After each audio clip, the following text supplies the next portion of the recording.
Filipenses 4, de 2 a 9.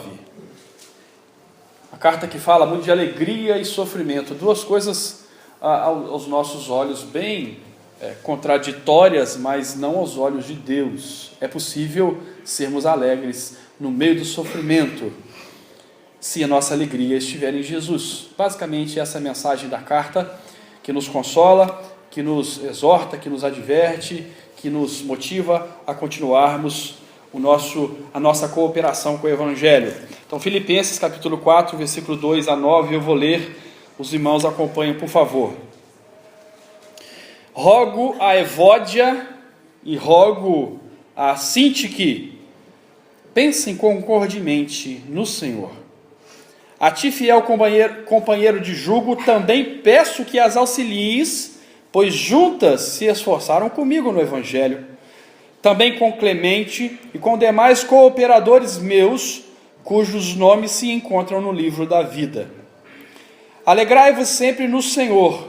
Outra vez digo, alegrai-vos. Seja a vossa moderação conhecida de todos os homens. Perto está o Senhor. Não andeis ansiosos de coisa alguma, em tudo, porém, sejam conhecidas diante de Deus as vossas petições pela oração e pela súplica com ações de graças. E a paz de Deus, que excede todo entendimento, guardará o vosso coração e a vossa mente em Cristo Jesus. Finalmente, irmãos, tudo que é verdadeiro, tudo que é respeitável, tudo que é justo, tudo que é puro, tudo que é amável, tudo que é de boa fama, se alguma virtude há, se algum louvor existe, seja isso que ocupe o vosso pensamento. O que também aprendestes, e recebestes, e ouvistes, e vistes em mim, isso praticai, e o Deus da paz será convosco. Santo Deus, estamos diante da Tua palavra, diante de Ti, nos reunimos aqui, Senhor Deus, para Te adorar e para sermos edificados por Ti. Será em vão o nosso tempo aqui se o Senhor não transformar algo em nós essa noite. Será em vão nossa reunião se o Senhor não falar conosco. Se só nós dissermos coisas para o Senhor, nós não sairemos daqui edificados, mas se o Senhor falar conosco, sim, sairemos edificados e transformados. Por isso suplicamos ao Teu Santo Espírito que venha falar ao nosso coração. Estamos aqui para ouvi-lo. Estamos aqui, Senhor Deus, para sermos transformados. Estamos aqui, Senhor Deus, para aprender de Ti, tomar o Teu fardo, o Teu jugo, que é manso e humilde, e nos deleitarmos no Senhor. Nos ensine a nos alegrar no meio, Senhor Deus, de qualquer situação. Coloque, Senhor Deus, o nosso coração em Ti, para a glória do Teu nome. Nós suplicamos em nome de Jesus. Amém, Senhor. Meus queridos, uma carta, só relembrando aqui, porque tem alguns domingos que nós não estamos meditando nela, se não me engano são 3 domingos, então é uma carta que Paulo escreveu, uma igreja que estava sendo, que foi plantada no meio de uma situação muito inusitada, né? Paulo não queria ir a essa cidade de Filipos, essa história está em Atos 16, você pode ir lá conferir depois.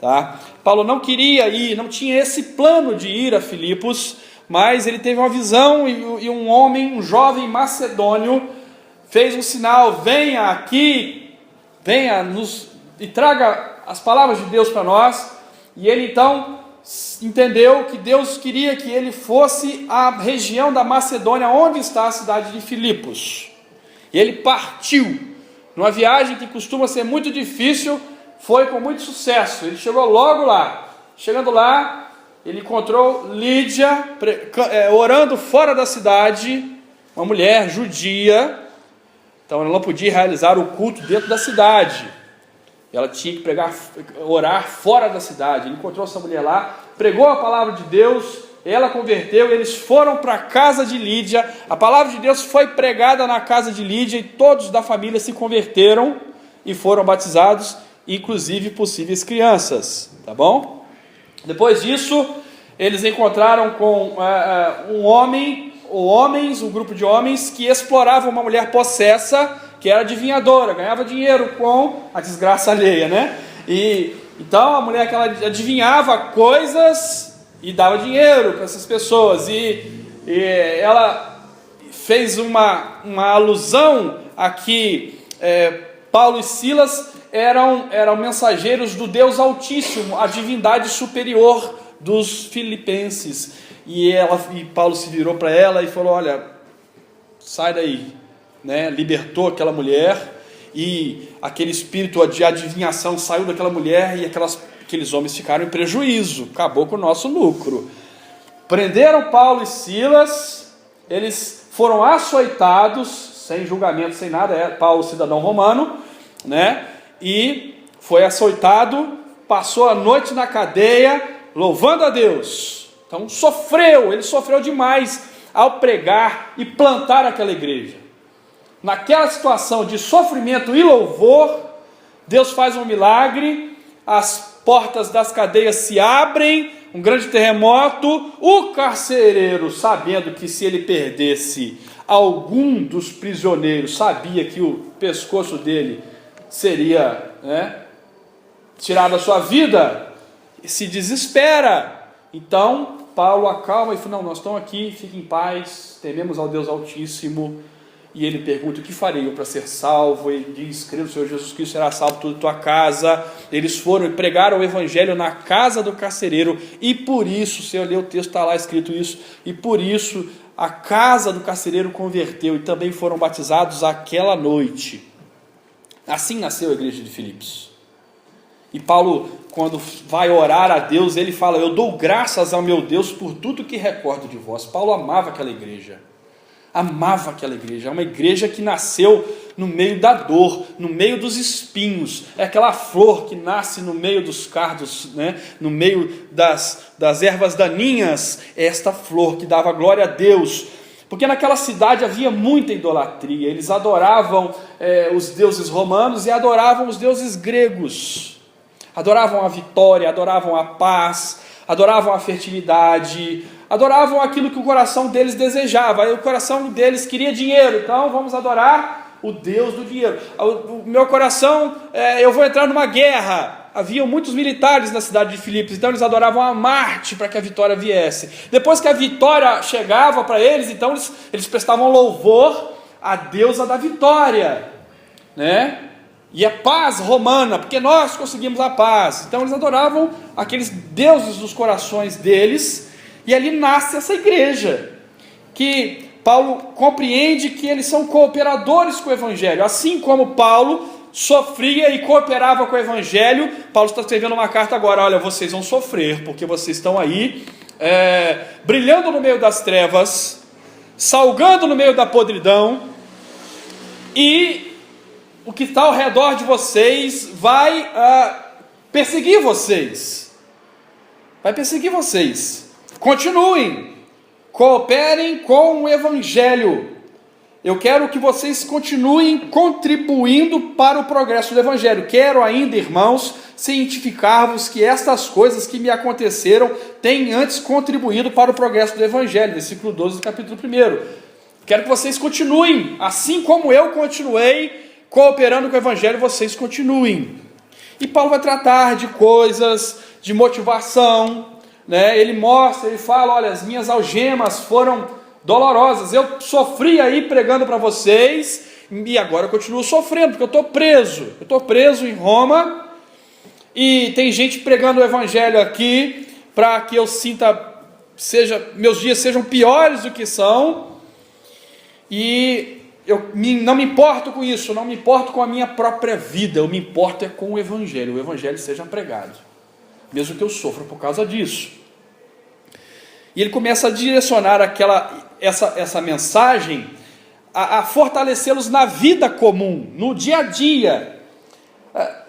Essas doutrinas são para ser vividas, esses ensinamentos, esses fundamentos que Paulo coloca para esta igreja, são esses os fundamentos que vão gerar uma vida de maior união daquela igreja.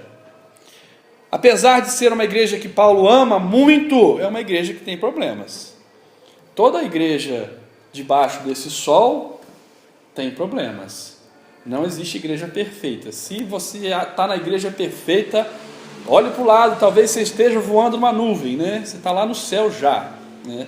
Só vai ter igreja perfeita lá no céu. Aqui é essa dificuldade que a gente vive mesmo. Aqui é um bando de pecador, redimido por Cristo, mas ainda pecadores, que tem que se perdoar, que tem que se amar, que tem que aprender a se amar e aprender a se perdoar, aprender a viver de modo digno do Evangelho de Cristo. Então Paulo, para ir indo mais com o assunto, ele fala: olha, olhem para Jesus. Já pensou se Jesus se separasse de nós? Já pensou se Jesus fosse arrogante? Já pensou se Jesus não se humilhasse? Já pensou se Jesus fosse cheio de si mesmo e enfim, se afastasse dos que agiam contra ele? Ele ia ficar sozinho neste mundo. Por isso está aqui o capítulo 2, um texto maravilhoso do versículo 5 ao versículo 11 de Filipenses. Jesus se esvaziou totalmente, foi obediente até a morte de cruz. Jesus se esvaziou daqueles seus direitos eternos, para simplesmente conviver comigo e com você, para simplesmente ter comunhão em prol de trazer uma mensagem para nós.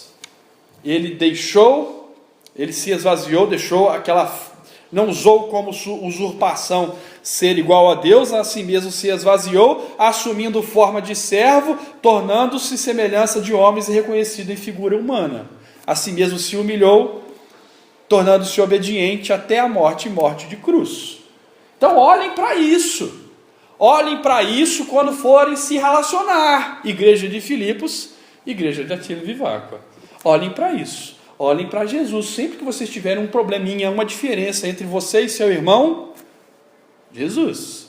Se Jesus não tivesse se esvaziado, nós estaríamos perdidos. Logo, somos chamados a nos humilhar, assim como ele se humilhou, para que a comunhão aconteça entre nós. Então, agora, nessa altura da carta, depois de ter dito e enaltecido algumas características de homens que cooperavam com o Evangelho, como Timóteo e Epafrodito, e a ele mesmo, ele se coloca como um exemplo, um seguidor de Cristo, um cristão, um pequeno Cristo. Olha, vocês têm que ser assim. Agora ele chega num ponto da carta que ele chama a atenção de duas mulheres, Evódia e Sintique. Duas mulheres, nome lindo, né? Cadê Marquinhos? Fala com o Luciene, né? Tá grávida aí, ó. Quem sabe vem uma Evodinha, né? Aí, Evodiazinha, melhor, né? Ou uma Sintiquezinha, Sintique, né? Cintinha, vou chamar de Cintinha depois, né? São nomes lindos se botar no seu filho, né? Meu, graças a Deus já estão aí, né? Mas chega a esse ponto agora, um ponto bem prático. Bem prático. Tudo isso que ele disse foi para dizer essas coisas. Olha, toda essa teologia é para fundamentar isso. Vocês precisam viver em comunhão. Inclusive esse caso aí que tem entre vocês.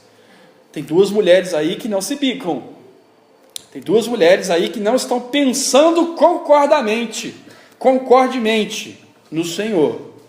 Então, resolve isso. Resolve isso. Peço a esse meu fiel companheiro, a ti fiel companheiro de jugo, não falo o nome dele, também peço que as auxilies, pois juntas se esforçaram comigo no Evangelho. Era gente que trabalhava na igreja, era gente que cooperava no Evangelho, era gente que estava ativa, mas parou de estar ativo, né? Por quê? Porque começou a haver diferenças entre pessoas dentro da igreja. Então, eles cooperaram com Paulo, cooperaram com Clemente, com pessoas que têm o nome escrito no livro da vida e perderam a alegria. E elas precisam ganhar um puxãozinho de orelha, amoroso puxão de orelha. O que nós aprendemos com esses dois primeiros versículos? Vivam em união. Vivam em união, pois Cristo está perto. Cristo está perto. O Senhor está perto de nós, então as mulheres, os homens, os adolescentes, os jovens precisam aprender a viver, pensar concordemente no Senhor. Precisam estar próximos uns dos outros e próximos da palavra, para que todos sejam conformados ao mesmo pensamento, à mesma mente, ao mesmo cosmovisão, à mesma forma de ver a realidade, o mundo. Porque, meus queridos, desunião destrói a igreja. Tem uma ilustração muito boa sobre essas coisas, que é da história de uma árvore chamada sequoia. É a maior árvore, das maiores árvores do mundo são as sequoias. Tem até um programa que está dando agora aí na History, não sei aonde. É uma madeireira, é um pessoal que faz artesanato com madeira, e eles recuperam troncos de sequoias. Não pode cortar essa árvore, que elas têm 3.000, 4.000 anos, 5.000 anos, uma árvore dessa. Então eles pegam o tronco que caiu no chão, corta ele, dá 3 metros, né, de largura, o tronco da árvore, e vai contando as linhazinhas, né, que cada inverno e verão formam no casco, e consegue contar a idade da árvore. Tem 3.000, 3.500 anos. Aí o cara faz uma linha do tempo, ele marca ali, ó, Jesus nasceu aqui, aí ele conta de trás para frente, né? Vai contando, acha, ó, essa aqui é a linha que marca Jesus nascendo. Aqui descobrindo a América, aqui, etc. Tal. Né? E essas árvores, elas não caem do nada. Elas são fortíssimas, fortíssimas. Às vezes acontece uma tempestade e ela cai.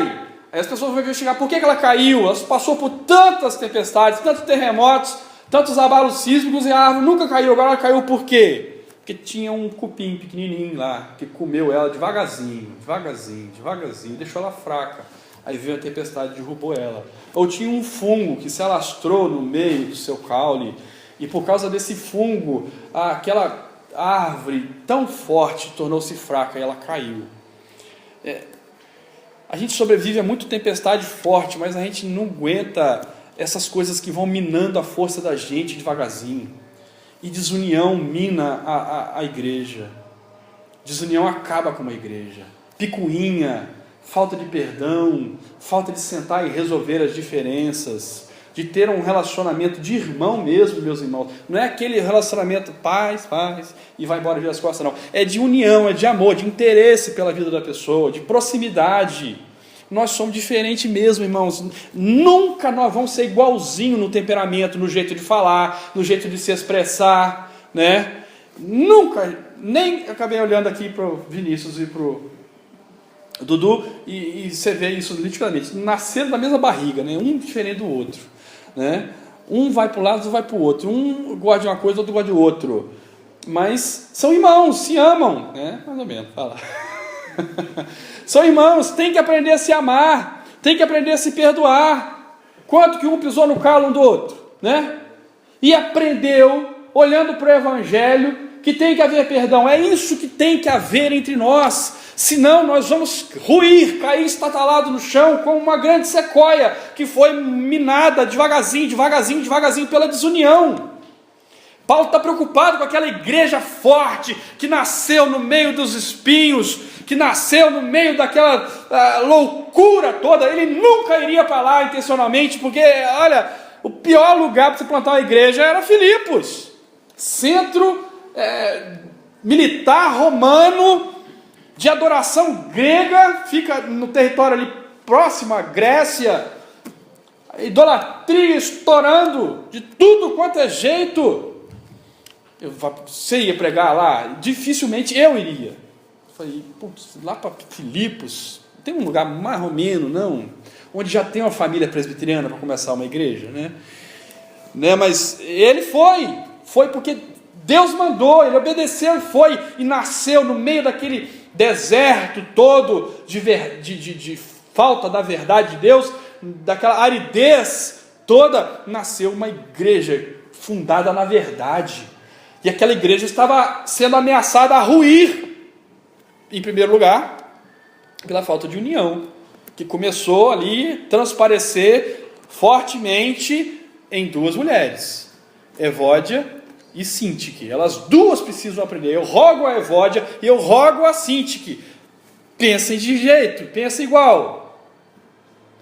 Se perdoem, se amem, pensem concordemente no Senhor.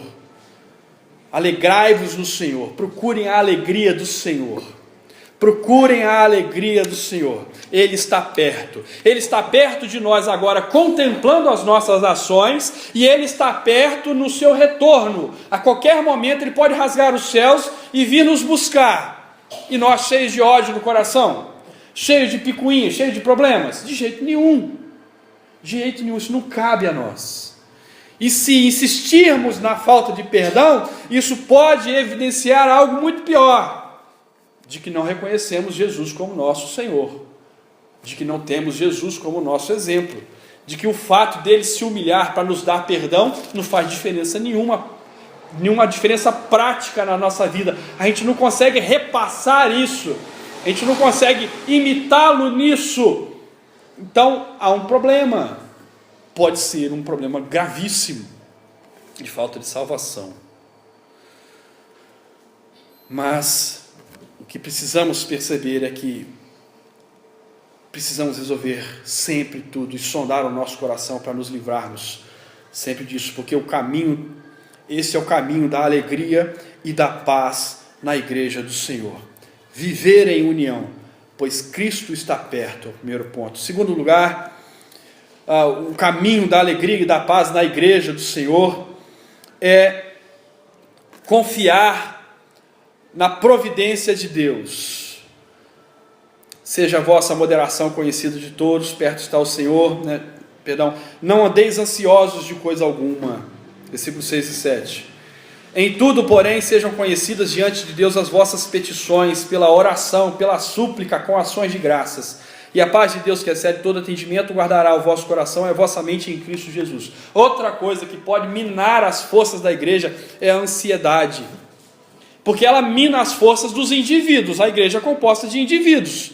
Se eu andar, ou se eu cair no pântano da ansiedade, eu estou lendo O Peregrino, de John Bunyan, é o segundo livro mais vendido depois da Bíblia, e é a história de um homem cristão que sai da cidade do desespero e está na peregrinação para os portões celestes. É todo figurado assim a mensagem, aquela história. E uma hora o peregrino está na sua peregrinação, o cristão está na sua peregrinação, e ele cai no pântano da desconfiança e ansiedade, e ele tem que ser retirado de lá. Alguém teve que ir lá e ajudar ele, pegar e vir cá, meu irmão, senão você vai morrer aí.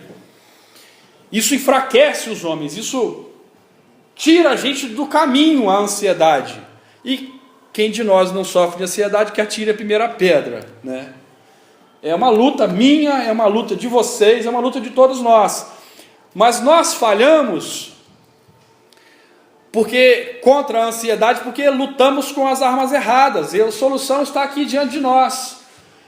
A solução para a ansiedade é orar confiados na providência de Deus. Lançar sobre Ele a nossa ansiedade é orar confiando na direção dele.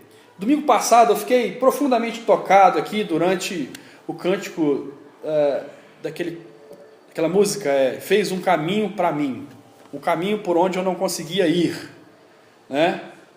E aquilo me tocou de uma forma diferente, porque eu olhando para a minha vida e pensando, rapidamente vi aqueles flashes na minha cabeça, eu pensei, eu não escolheria o que eu escolhi para mim, se eu fosse deixado sozinho. Eu não escolheria ser pastor. Não era esse meu plano primeiro. Eu sofri por causa disso, né? Diga-se de passagem, né? Mas se não fosse Deus intervir na minha vida e fazer eu viver várias coisas até eu perambular e chegar aqui, claro, depois disso eu escolhi, mas se não fosse Ele intervir, eu teria andado para outro caminho. Talvez eu seria um Bear Grylls da vida aí, né? Eu amo essas coisas, coisas. Amo aventura, mato, comer aquelas coisas aradas toda, doida, enfim, sobrevivência. Amo essas coisas, amo isso, amo. Se fosse para eu escolher mesmo, talvez eu teria andado por uma carreira militar, né, por exército, queria paraquedismo, tal, aquela coisa toda. Mas Deus fez um caminho para ir, para mim, um caminho que eu não poderia ir. Ele guiou a minha vida. E de certa forma, isso acontece com todo filho de Deus. Ele vai interferindo na nossa vida de forma que escolhas que não estavam no nosso cardápio são feitas por nós, né? Jamais eu imaginava, até falei com a mamãe hoje, eu falei, mãe, olha nós aqui morando em Atino Viváqua, né? Você imaginou você estar morando aqui? Não, nem eu. Né? Da mesma forma que não imaginei viver o que eu vivi tantas vezes. Nós não falamos isso com desgosto, mas nós falamos com isso olhando para a mão de Deus em nos trazer, em nos levar, e nos empurrar muitas vezes, né? Delicadamente, vai, né? Delicadamente, às vezes ele nos empurra assim. Você não cair, mas eu vou te jogar lá. E lá, é igual aquele outro, hoje eu estou cheio de ilustração na cabeça, me perdoe. Mas a história do menino, do cara, daqueles das antigas, na beira do rio, o menino falou, mas eu não sei nadar. E carrou no menino, jogou dentro do rio, atravessou para o lado de lá. Agora você sabe, né? É mais ou menos, às vezes Deus faz isso conosco. Ele joga cada um de nós em situações para nós aprendermos. Então, às vezes a gente fica ansioso porque a gente não quer largar o osso. A gente escolheu um osso, botou ele na boca e está roendo aquele osso, achando que é o osso mais gostoso do mundo. Mas tem um filé para você lá na frente, num caminho que você não quer ir, mas Deus vai te levar lá. Isso está de acordo com toda a teologia da carta, mesmo porque no versículo 6 do capítulo 1, Paulo mesmo diz isso, eu estou bem certo, plenamente certo, de que aquele que começou boa obra em vós, há de completá-la até o dia de Cristo Jesus. Quer dizer, Deus salvou você, Deus plantou essa igreja, Deus está fazendo vocês virarem um povo, e Ele vai fazer vocês andarem no caminho. Mais tarde Paulo diz, dentro da mesma carta, é Ele quem opera em vós o querer e o efetuar, e o realizar.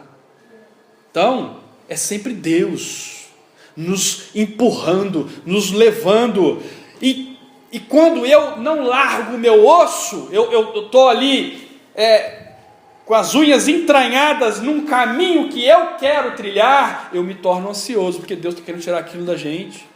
Mas não, eu sei mais que você, Deus, eu quero isso, eu quero isso, eu quero isso, e Deus vai arrancando aquilo da mão da gente, vai puxando, e a gente vai se matando de ansiedade e tal. Olha, confie em mim, confie em Deus,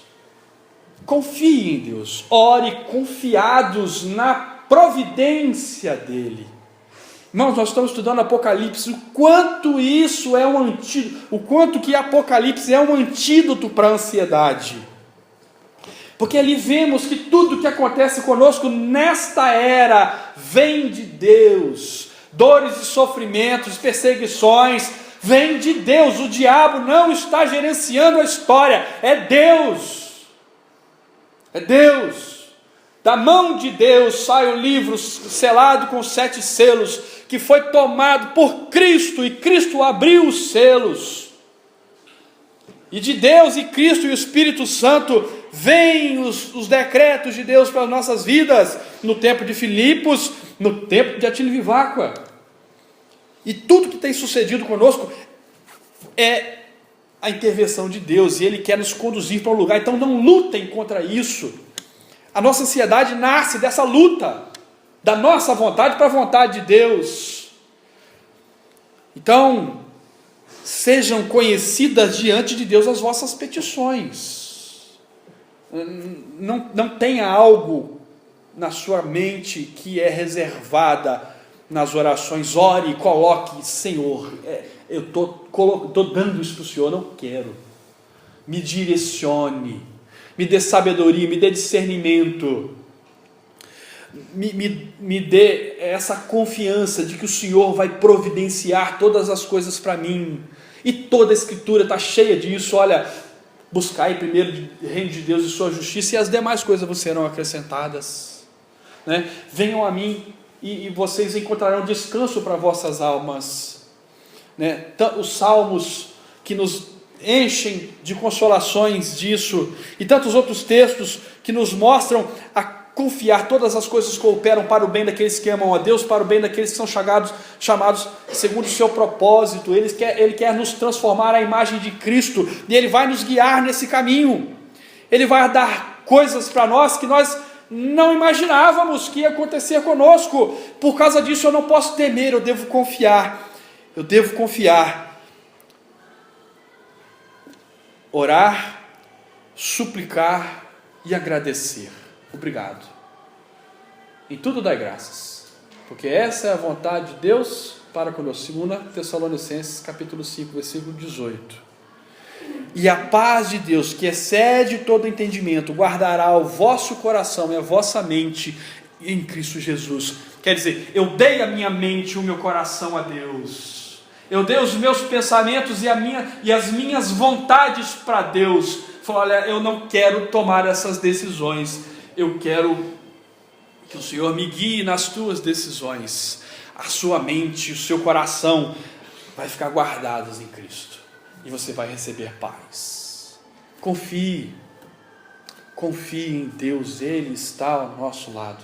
Ele está conosco. Mateus capítulo 28, estou convosco todos os dias até a consumação dos séculos. Depois Atos, a mesma coisa, eu estou convosco. Continuem a pregar. Certamente, esse é o antídoto para a nossa ansiedade. Ah, pastor, mas eu orei e ainda continuo ansioso. Ore mais.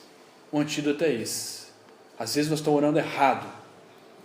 Vá em oração, vá sem vontade, vá orar para pedir vontade a Deus de orar, vá orar para orar mais, mas ore ao Senhor e busque a paz que está em ser guardado por Ele.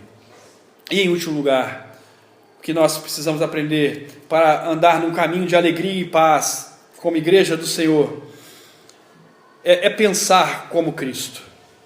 Finalmente, irmãos, tudo que é verdadeiro, tudo que é respeitável, tudo que é justo, tudo que é puro, tudo que é amável, tudo que é de boa fama, se alguma virtude há, se algum louvor existe, seja isso que ocupe o vosso pensamento. Quanto que nossa mente é cheia de porcaria, quanto que a nossa mente tem sido bombardeada por tanta informação inútil. Nós estamos na era da informação. Com poucos segundos você obtém informação de tudo que você quiser com o smartphone. Né? A gente nem aguenta esse volume tão grande de informação. Mas tem muita coisa sendo colocada em nossa mente propositalmente por alguns. E, enfim, sobre uma égide, um governo do príncipe deste mundo, a fim de minar as nossas forças, assim, a fim de nos confundir. Hoje no estudo de Apocalipse pela manhã, nós vimos que na crucificação e ressurreição de Cristo morre na cruz, vai aos céus e recebe todo o poder. É-me dado todo o poder no céu e na terra. Ele fala em Mateus 28. Ali ele toma o livro da mão daquele que está sentado no trono. E, junto com esse evento, ocorre a peleja no céu. Miguel e seus anjos lutam contra o dragão e seus anjos. Capítulo 12 de Apocalipse. Eles perdem, e Satanás ali perde o acesso aos céus. Satanás só perde o acesso aos céus quando Cristo foi ressurreto aos céus. Ele foi crucificado e vai aos céus, e ali ele recebe toda a autoridade, desce e afirma isso para os seus discípulos. Ali Satanás perde o acesso ao céu. Ele deixa de ser nosso acusador diante de Deus. Na presente era, nessa presente dispensação, desses fins dos tempos que nós estamos vivendo, Satanás não é nosso acusador diante de Deus. Agora ele está no meio da terra, ele está na terra, revoltado com os descendentes da mulher que estava grávida, que somos nós, a igreja do Novo Testamento, a fim de perturbar a caminhada deles, porque Satanás viu que ele não conseguia derrotar a Deus, ele não conseguia impedir que a igreja do Antigo Testamento desse a luz ao Messias, não conseguiu impedir. Cristo nasceu. Depois que Cristo nasceu, ele viu que ele não podia fazer mais nada. Ele foi ferido mortalmente na sua cabeça e perdeu aquele acesso de acusação diante de Deus. O que ele vai fazer? Já que ele não pode derrotar a Deus, ele vai querer derrotar a igreja dele. Ele está ao nosso redor e derredor, bramando como um leão, buscando alguém que possa devorar e nos infligindo pensamentos maus. Ele não é onisciente nem onipresente. Satanás não está num lugar e no outro ao mesmo tempo. Ele não consegue estar do seu lado, né, Deus nos livre, mas não consegue estar no lado de alguém e incutir alguma coisa, alguma opressão e no outro, ele não dá conta disso. Então, ele desenvolveu uma linha de pensamento, as bestas que emergem do mar e da terra. Nós estudamos tudo isso hoje. E nisso, nos poderes do mundo e na falsa religião, ele nos enche de pensamentos que não são apropriados para nós, a fim de minar a nossa ação nessa terra. Então este conselho de Paulo, essa ordem do Senhor Jesus Cristo através do seu servo Paulo, é para nos fazer despertar a isso. Não deve ocupar o nosso pensamento a mentira, não deve ocupar a nossa mente aquilo que não tem respeito, o que não é justo, o que não é puro, o que não é amável, o que não é de boa fama, o que não é virtuoso, o que não é louvável. Não seja isso que ocupe o vosso pensamento. O que temos pensado? Isso é importante para Deus. O que enche a sua cabeça? O que ocupa a sua mente? Eu já vejo casos constantes de algumas pessoas que têm mania de perseguição, que vivem o tempo todo achando que as pessoas estão tramando contra ela. E elas vivem numa guerra familiar, às vezes medonha.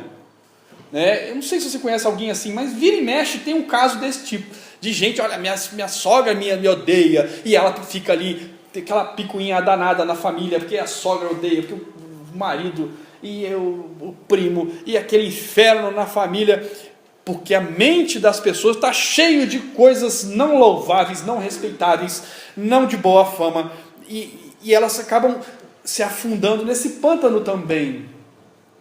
Para que não aconteça isso conosco, encham sua mente dos pensamentos que louvam a Deus, da verdade, do respeito, da justiça, da pureza, do amor, da boa fama, da virtude, do louvor. Seja isso que ocupe o vosso pensamento. E olhem para os grandes homens que ele enumera nessa carta. O que aprendestes de mim, e recebestes, e ouvistes, e vistes, isso praticai, e o Deus da paz será convosco. Mentes pervertidas nos afastam de Deus. E eu me lembro com isso de Mateus capítulo 5, as bem-aventuranças. Uma delas aponta para a pureza.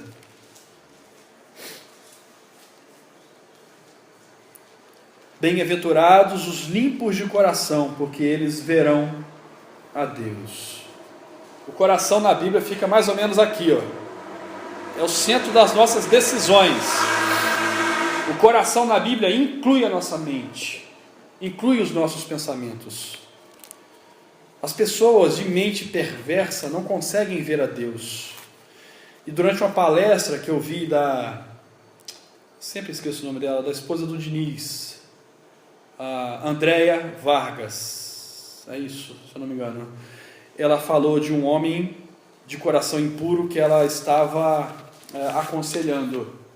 Um homem que sofria por pornografia há décadas, que não conseguia parar de se masturbar. Não conseguia. Que tinha hábitos homossexuais, que estava com a mente totalmente impura, cheia de porcarias.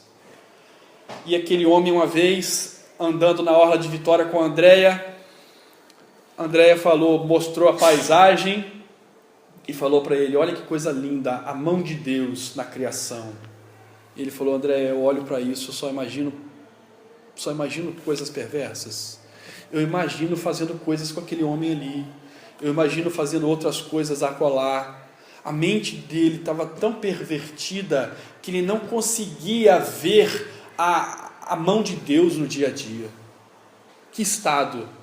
Não sei se esse homem encontrou o caminho, se conseguiu ser liberto disso, mas nós podemos ver que Deus está preocupado com os nossos pensamentos. Deus está preocupado com a nossa prática cristã. Se nós estamos vivendo em união, se nós estamos confiando na providência dEle, se nós estamos enchendo o nosso pensamento com aquelas coisas que são o caráter de Cristo, pureza, respeito, amor, isso tudo você vai encontrar em Cristo, e nada mais, nada menos. Nenhuma referência terrena serve para nós aqui. A referência para nós enchermos o nosso coração, a nossa mente desses pensamentos é olhar para Cristo, é admirar a beleza do Senhor, é contemplá-lo, é se maravilhar com Ele, é conhecê-lo cada vez mais, é vê-lo, Ele se tornando o centro da nossa existência. Assim vai ser mais fácil nós perdoarmos, assim vai ser mais fácil nós retirarmos de nós a ansiedade, assim vai ser mais fácil nós termos uma mente que glorifica ao nosso Deus. Cristo deve ser o centro. Com Cristo sendo o centro, nós vamos encontrar o caminho da alegria e da paz na igreja e progrediremos como cooperadores do Evangelho. E para finalizar, só lembrando do texto que nós lemos aqui na liturgia, em Mateus capítulo 12. Um reino dividido não vai a lugar nenhum. Uma igreja dividida não vai a lugar nenhum. Né? Nós lemos isso. Um reino dividido não vai a lugar. Uma igreja que não se ama, uma igreja que tem barreiras entre os irmãos, que torna difícil os irmãos se servirem, não vai a lugar nenhum. Vai ficar rodeando e morrendo ao longo do tempo. Satanás não quer assustar ninguém com uma morte repentina da igreja, mas Satanás, ele fica feliz quando vê a igreja morrendo devagarzinho. Ele não tem pressa. A igreja já perde a ineficiência nesse espiral descendente de morte, quando ela se torna desunida, quando ela se torna repleta de ansiedade, ou quando ela se torna igualmente impura em seus pensamentos e ações. Porque o que forma a igreja são as pessoas, somos nós. Por isso, onde está a sua alegria? Onde está a sua paz? Estar em viver unido com o irmão? Está em confiar que Deus está guiando a sua vida, fazendo um caminho para você e se alegrando em descobrir cada vez mais esse caminho? Estar em ser e pensar, buscar a mente de Cristo, os pensamentos do Senhor? Vamos orar por isso, que nós precisamos. Cada um de nós precisa dessas virtudes, precisa da mente e das ações de Cristo. Pai de amor, Deus bendito, a Tua palavra no livro de Apocalipse nos informa que aqueles que Te adoram são marcados na fronte e nas Suas mãos, são marcados e selados pelo Espírito Santo da promessa. A carta de Efésios também nos fala a mesma coisa, que temos o selo do Espírito Santo. Se estamos em Cristo, nós temos esse selo, e as nossas ações e os nossos pensamentos são modificados pelo Senhor. Pai querido, então nos desperte, Pai eterno, para as nossas responsabilidades diante dessa santificação, diante deste caminho que o Senhor está nos chamando a viver. Coloque um guarda, Senhor Deus, nos nossos lábios, na nossa mente, nas nossas mãos, para que não pratiquemos a desunião, para que não deixemos, ó Deus, nos encher de ansiedade, para que, Senhor Deus, nós não deixamos as porcarias desse mundo, essas impurezas todas penetrem na nossa mente, nos tornando, Senhor Deus, inúteis no Teu reino, mas livra-nos, Senhor Deus, desses males, Pai querido, e faça-nos resolver qualquer coisa que possa haver entre nós, para vivermos unidos junto do Senhor, unidos, e assim o Senhor derramar, quando estamos reunidos e unidos diante de Ti, bênção sobre nós, Pai querido.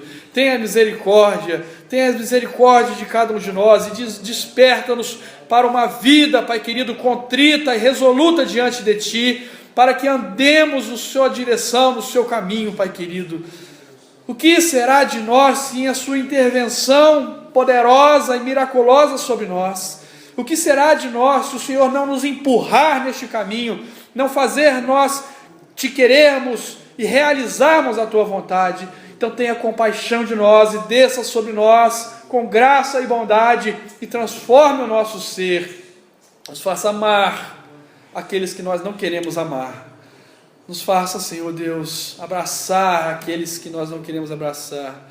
Nos faça, Senhor Deus, nos esvaziar de nós mesmos e nos enchermos da Sua vontade, para que a ansiedade não encontre terreno fértil em nosso coração, e nem deixe a nossa mente se encher de porcaria deste mundo, de pornografias, de impurezas, de injustiças, de mentiras, de picuinhas, de qualquer coisa, Senhor Deus, que tire a alegria da nossa vida, que mine a nossa força, mas, ó Deus, nos limpe, Senhor Deus, com ensopo, e nós ficaremos limpos, ó Deus.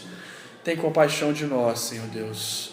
Coloque-nos nas Tuas veredas, faça-nos contemplar e amar os Teus caminhos, e guia-nos, ó Deus, pelo caminho da verdade, por amor do Teu nome, porque o Senhor é o nosso pastor, e os pastos verdejantes estão diante de Ti. Portanto, leva-nos, Senhor Deus, à Tua sombra, leva-nos, ó Deus, pela Tua vara e pelo Teu cajado, usa sobre nós, Senhor Deus, de verdade. Ó Senhor Deus, nos bata se necessário for, nos castigue, Senhor Deus, retire de nós, Senhor Deus, aquilo que impede, Senhor Deus, a nós convivermos, nos amarmos e pensarmos como o Senhor quer que nós pensemos. Tenha compaixão de nós, nós precisamos de Ti. Seja generoso para conosco, em nome de Jesus nós suplicamos. Amém, Senhor. Amém.